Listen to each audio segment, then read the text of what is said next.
조갑제 TV 시청자 여러분 안녕하십니까? 2019년 1월 5일 오후 4시 5분입니다. 밥돌이라는 분이 있었습니다. 공화당 대통령 후보로 1996년에 클린턴 당시 대통령과 대결해서 낙선한 분인데 아주 미국 정가에서 유명한 분이죠. 이분이 아주 유머를 잘하는 분이었습니다. 제가 하버드에서 연수를 할 때 이분이 나와서 연설을 하는 걸 들은 적이 있는데 30분 연설을 하는데 한 15분 동안은 청중들이 배꼽을 잡고 웃다가 시간 다 보냈습니다. 이분이 미국 역대 대통령의 유머를 모아가지고 이 책으로 낸 적이 있습니다. 이 프레지덴셜 유머 뭐 그런 책인데요. 거기 보면은 역대 대통령을 유머 감각 순으로 랭킹을 내리겠어요.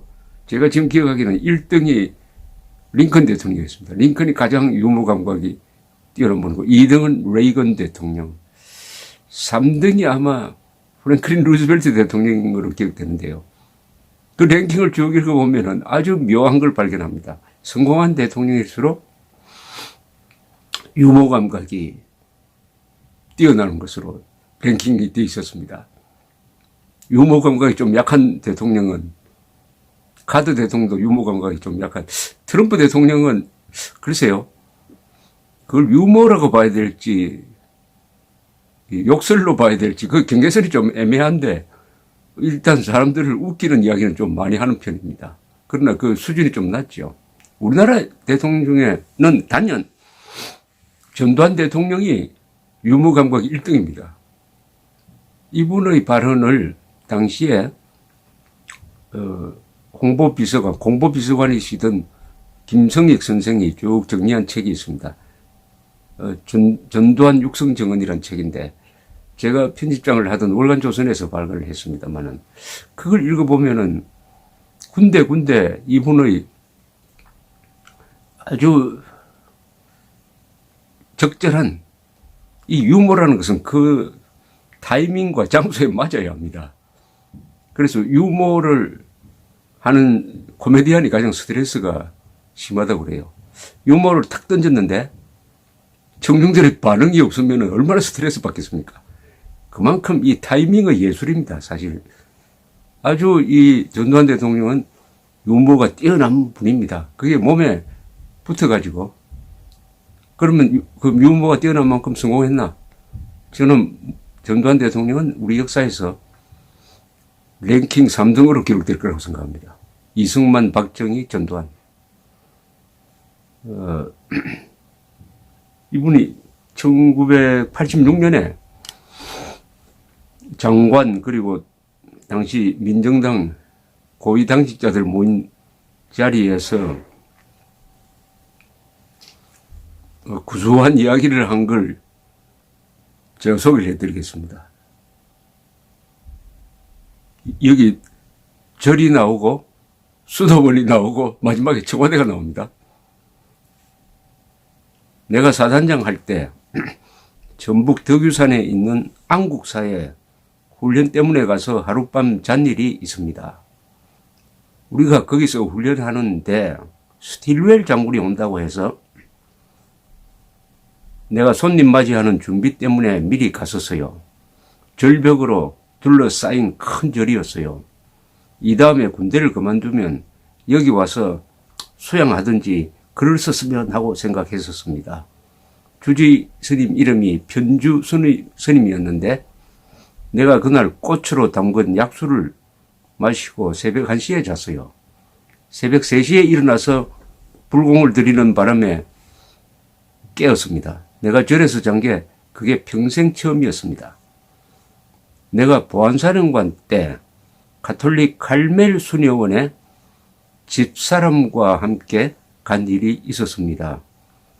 수녀가 거기 가면 평생 안 나온다고 해요. 수녀 원장이 진주분이었는데 그분을 보니 얼굴이 밝고 행복해 보여요. 거기서 상추도 길러 먹고 영성채 하는 과자를 만든대요. 그 후에 상추도 보내주시고 그랬어요. 신문, 라디오, 텔레비전도 없이 평생을 거기에 있다고 해요. 그런 게 없으면 세상을 전혀 모르느냐고 물어보니 모른다고 해요. 전쟁이 나서 잡히면 어떻게 하느냐고 하니 총무수녀가 듣고 판단하게 된다고 했어요. 전쟁이 나면 내가 제일 먼저 알려드릴 테니 피난은 가시라고 했습니다. 청와대는 자유가 완전히 제한되어 있습니다. 내가 여기 와서 처음 6개월은 미칠 것 같았어요. 나가서 아는 사람들 만나고 싶고 하루 종일 스케줄을 짜서 움직이니 배우와 똑같아요. 어디 가도 경호원이 사서 나가고 사서 잘 둘러싼다 사서 나가고 대통령이 되면 가고 싶은 곳에 가는 자유, 만나고 싶은 사람 만나는 자유는 없습니다. 2층으로 퇴청을 하면은 살림 거들어주는 분이 저녁에 퇴근하면서 셔틀을 내려버립니다. 저녁에 출출해도 먹을 길이 없어요. 밤 10시면 못 얻어 먹으니 이건 인권 침해입니다. 청와대가 대통령 인권 침해하는 장소라는 이 비유가 일리가 있습니다. 대통령도 아마 이런 청와대에서 사는 게 깝깝할 겁니다. 그러나 비서진은 다르죠. 비서들은 퇴근을 하니까. 그러니까 이런 청와대를 바라는 사람은 대통령이 아니라 비서들일 가능성이 높습니다. 비서들은 대통령을 저런 자리에 마치 가두어 놓는 것처럼 모시고 자신들은 대통령의 위세를 빌어가지고 대통령 권한 대행자 같이 큰 소리 치는 그런 과정에서 말썽이 나고 대통령에게는 일방적인 편안한 정보만 갖다 바쳐가지고 대통령이 편식을 하게 만듭니다. 정보는 골고루 먹어야지 편식만 하면은 병듭니다.